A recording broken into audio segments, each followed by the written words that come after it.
recording Sheela films Motihari DJ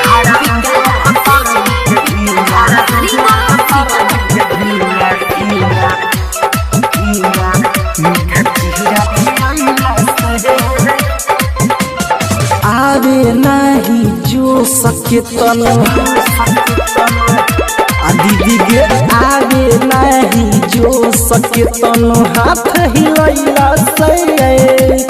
आवे नहीं जो सके तनो हाथ हिलैला से खड़ा हो भतार जी के घिड़ा मीठा चिड़ा खियैला से खड़ा होला भतार जी के घिड़ा मीठा चिड़ा खियैला से आगे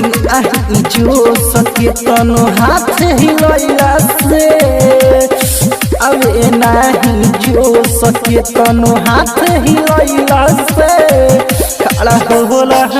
खड़ा हो भतार जी के घिड़ा मीठा चिड़ा खियैला से खड़ा होला भतार जी के घिड़ा मीठा चिड़ा खियैला से आगे नहीं जो सके तनो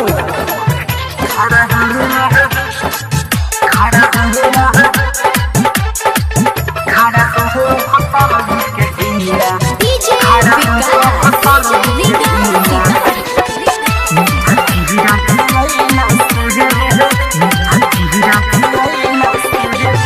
कुआरी के तम उठाओ न दूध के चाहे काजू बेदाम के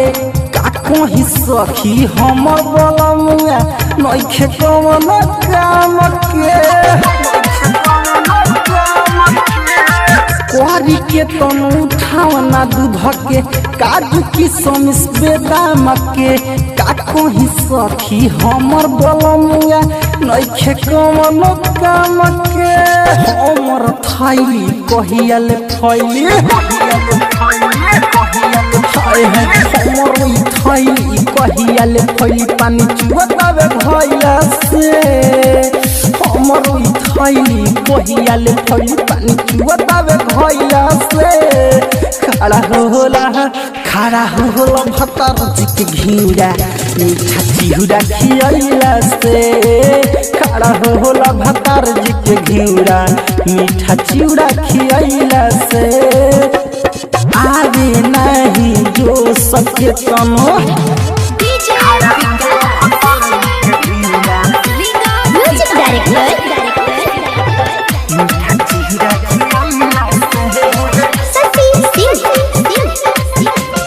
हरिहर जवानी सुखत बाबे आग लगता पानी में राइटर राधे जैसन हिट न आवे मिथल सतूफानी में हरिहर जवानी सुखत बाबे आग लगता पानी में राइटर राधे जैसन हिट न आवे मिथल सतूफानी में शशि रोहित करे न चिता शशि रोहित करे न चित माथा पीटी शादी भैया से शशि रोहित करे न चित माथा पीटी शादी भैया से खड़ा होला भतार जी के घिड़ा